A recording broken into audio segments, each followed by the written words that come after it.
Brahma Kumari sister Shivani ने बताया, आप कौन हैं, कहां से आए हैं और आपको जाना कहां है। सिस्टर शिवानी पूछती हैं एक जिज्ञासु से, आपका नाम क्या है। जिज्ञासु बोला, सुंदरलाल। ब्रह्म कुमारी सिस्टर शिवानी ने कहा, परंतु यह आपका नाम थोड़े ही है, मैं तो आपका नाम पूछ रही हूं। अरे बहन जी, मेरा ही तो नाम सुंदरलाल है। नहीं, यह आपका नाम नहीं, यह तो आपके शरीर का नाम है। आप शरीर थोड़े ही हैं, आप तो एक आत्मा है ना।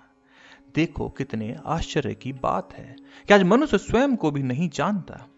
एक छोटे से बच्चे से भी यदि पूछ लें तुम्हारा नाम क्या है और तुम्हारे पिता का नाम क्या है, तो वह तुम्हारा धाम कौन सा है, तो वह भी बता देगा। परंतु आज मनुष्य इतना भूला है कि वह ना स्वयं को जानता है, ना अपने पिता परमात्मा को ही पहचानता है। तभी तो उसका यह हाल हुआ। आज यदि हम लोगों से यह प्रश्न करते हैं कि आप कौन हैं, तो कहता है मैं डॉक्टर हूं, दूसरा जवाब देता है मैं वकील हूं, तीसरा बतलाता है मैं एक व्यापारी हूं और चौथा उत्तर देता है कि मैं एक इंजीनियर हूं। परंतु वे सब नहीं सोचते, ये तो वास्तव में शरीर में आने के बाद हमारे व्यावसायिक नाम है। हम जो कि शरीर द्वारा धंधे करते हैं, हम इनसे भिन्न हैं। क्योंकि जब हम डॉक्टर, वकील, व्यापारी या इंजीनियर का धंधा नहीं करते थे, अर्थात जब हमारा शरीर लड़कपन की अवस्था में था, तब भी हम तो विद्यमान थे। और हम ये धंधा छोड़ेंगे और शरीर वृद्ध हो जाएगा, तब भी हम ही होंगे। अतः स्पष्ट है वे इस प्रश्न का सही उत्तर नहीं देते कि शरीर रूपी साधन का आधार इस धंधों को करने वाला मैं स्वयं कौन हूं। मनुष्य यूं तो सारा दिन अपने वार्तालाप में कहता है मैं अमुक कार्य करता हूं, मैं फला स्थान पर रहता हूं आदि, परंतु मैं कहने वाला वास्तव में कौन है इसे नहीं जानता। वास्तव में मैं और मेरा दो अलग वस्तुएं हैं। मैं है आत्मा और मेरा शरीर तो उसमें रहने का स्थान है। आप किसी कमरे में बैठे हैं तो आप यह थोड़े ही कहेंगे कि मैं कमरा हूं। इसी प्रकार आप शरीर नहीं है, शरीर तो आपका घर है अथवा आपकी कुटिया है। जैसे कोई ड्राइवर मोटर कार में बैठा होता है और उसे चलाता है, परंतु वह स्वयं तो इससे अलग होता है। इसी प्रकार आत्मा तो ड्राइवर अथवा रथवान है और यह शरीर उसका रथ है। आत्मा ही कान द्वारा सुनती, मुख द्वारा बोलती और आंखों द्वारा देखती है। तो आप आत्मा है ना कि शरीर। शरीर या कामेंद्रियां तो आपके लिए कर्म करने के साधन है। आत्मा ही मानो हीरा है, शरीर तो मानो उस हीरे के लिए एक डब्बा है। मैं कौन हूं, यह तो सर्वविदित है। यह शरीर पांचों तत्वों का पुतला है। यह शरीर तो एक यंत्र समूह है जिसके द्वारा मैं बोलता, सुनता, देखता और चलता फिरता हूं। परंतु मैं स्वयं इससे अलग इसका प्रयोग करने वाला हूं। जैसे टेलीफोन द्वारा बोलने या सुनने वाला व्यक्ति टेलीफोन रूपी साधन अथवा यंत्र से अलग एक अनुभवशील विचारवान चेतन प्राणी होता है, वैसे ही मैं मुख, कान आदि साधन समूह अथवा पिंड से अलग ही एक चेतन हूं। मैं अलग हूं।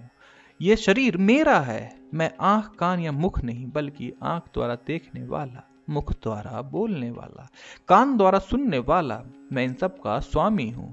मैं एक अनादि अविनाशी आत्मा हूं। शरीर तो एक विनाशी चीज है। यह तो हमें कर्म करने और भोगने के लिए मिला है, परंतु इस द्वारा कर्म करने और भोगने वाला मैं आत्मा अजर और अमर हूं।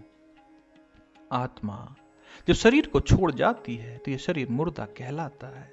तो लोग उसे जलाने की सोचते हैं, क्योंकि उसमें जो मूल्यवान वस्तु थी वह निकल गई। तो फिर शरीर किस काम का।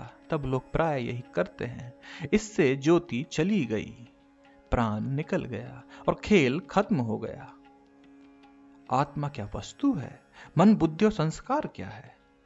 आत्मा एक चेतन वस्तु है। आत्मा को चेतन इसी कारण कहा जाता है कि वह सोच विचार कर सकती है, दुख सुख तथा शांति और अनुभव करती है। अच्छा या बुरा बनने का पुरुषार्थ अथवा कर्म कर सकती है। वह आत्मा मन, बुद्धि, संस्कारों से अलग नहीं है, बल्कि मन स्वयं आत्मा के ही संकल्प अथवा दुख सुख के अनुभव का अथवा इच्छा या कामना का नाम है। बुद्धि स्वयं आत्मा ही के निर्माण, निर्णय, विचार, विवेक, शक्ति या ज्ञान का नाम है। और संस्कार स्वयं आत्मा द्वारा किए हुए अच्छे या बुरे कामों के आत्मा पर पड़े प्रभाव का नाम है। यो भी कह सकते हैं कि अच्छे या बुरे कर्म करने से आत्मा की जो वृत्ति बनती है या उसका दृष्टिकोण बनता है, उसका नाम संस्कार है। या स्वभावतः यह आत्मा ही है। तो मालूम रहे आज लोग मन को स्वयं आत्मा से अलग मानकर जो इस प्रकार के दोष देते हैं। मन बड़ा चंचल है, काबू में नहीं आता। मन बड़ा नीच है, यह पापी है। वे गोया अपने को निर्दोष मानते हैं और दोष दूसरों के सर पर मढ़ने के लिए अपने ही मन को आत्मा से अलग मानते हैं। यह उनकी भूल है। वास्तव में आत्मा ही पतित हो गई और इसे ही हम पावन बनाना है। अतः मनुष्य को यह नहीं सोचना चाहिए कि क्या करूं।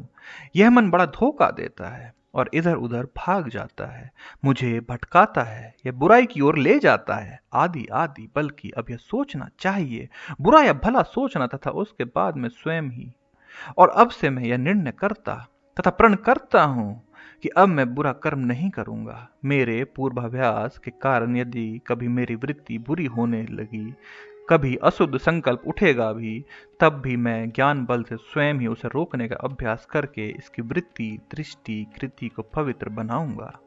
अब तक मैं मन, बुद्धि, संस्कारों को अपने से अलग मानकर उसे छूट देता रहा और परिणाम स्वरूप दुख तथा अशांति भोगता रहा। परंतु अब से लेकर मैं समझ गया कि सोचने वाला मैं स्वयं ही हूं। अतः मैं बुरा सोचूंगा भी नहीं और बुरा करूंगा भी नहीं। ओम शांति।